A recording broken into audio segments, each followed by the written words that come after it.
I think most of us can appreciate the incredible and unique skills required in international diplomacy for anyone who's engaged on an international level.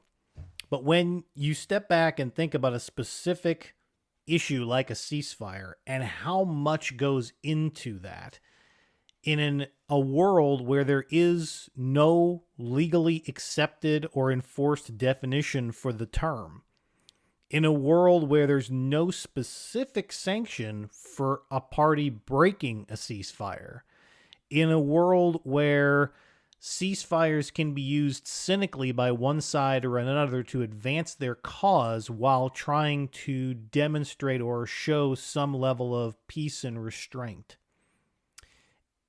In some ways, this concept exposes the most human of human elements of who we are, that every interaction between groups of people is built on trust.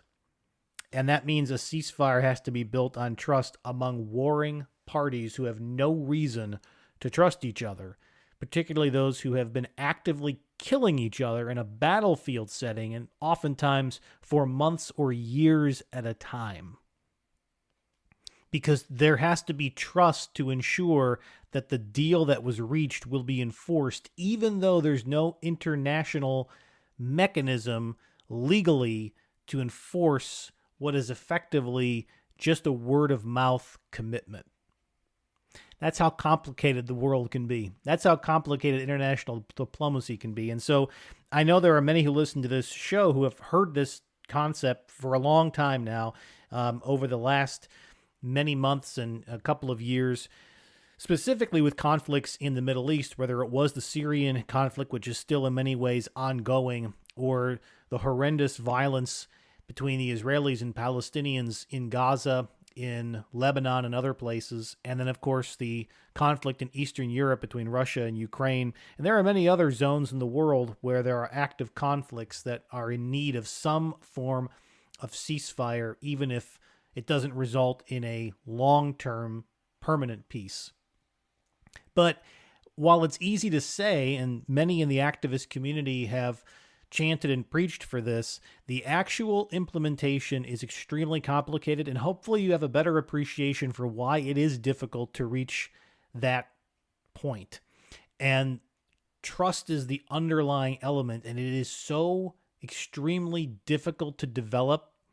And especially when you have decades and generations of mistrust between peoples, governments, and societies, and when you have outside actors and forces who say they want to be mediators and peacekeepers but have their own interests involved.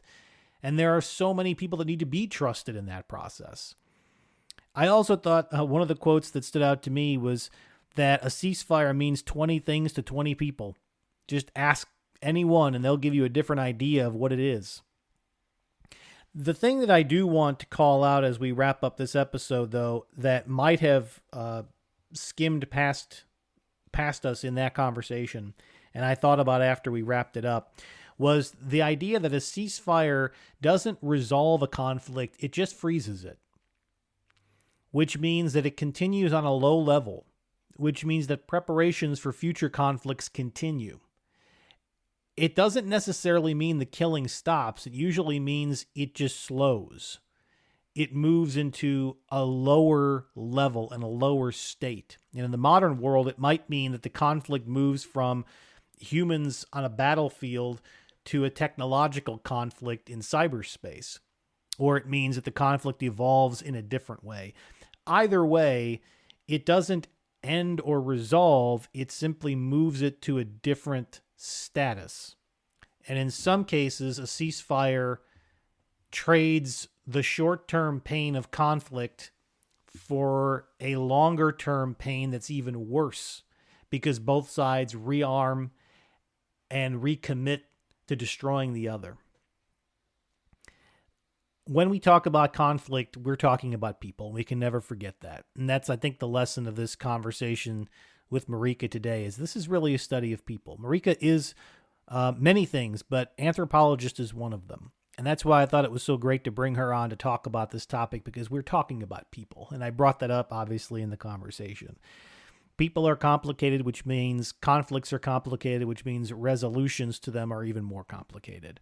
But if we remember that every conflict that we observe in the news is simply people in conflict with one another, in fundamental disagreements with one another, but that the same human elements that got us to that point can get us out of it, it might give us a different appreciation for what it takes to reach some sort of lasting peace.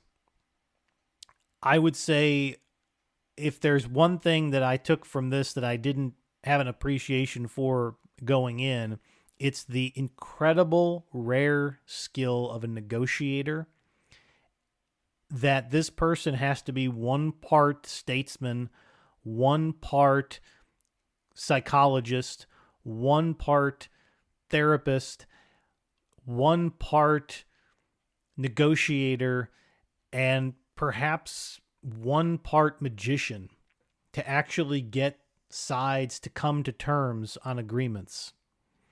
And above all, they have to be trust builders, and therefore they must be trustworthy and above reproach. And perhaps because there are so few of those people in the world, that is why it is so hard to ever reach ceasefires and compromises and conflicts, because it's the rarest of human skills that is required to implement them. I thank you all for listening to this program. It has been a lot of fun for me to continue to interview these wonderful guests, and we do that because we have listeners like you from around the world who are interested in these topics, and I love to hear from you.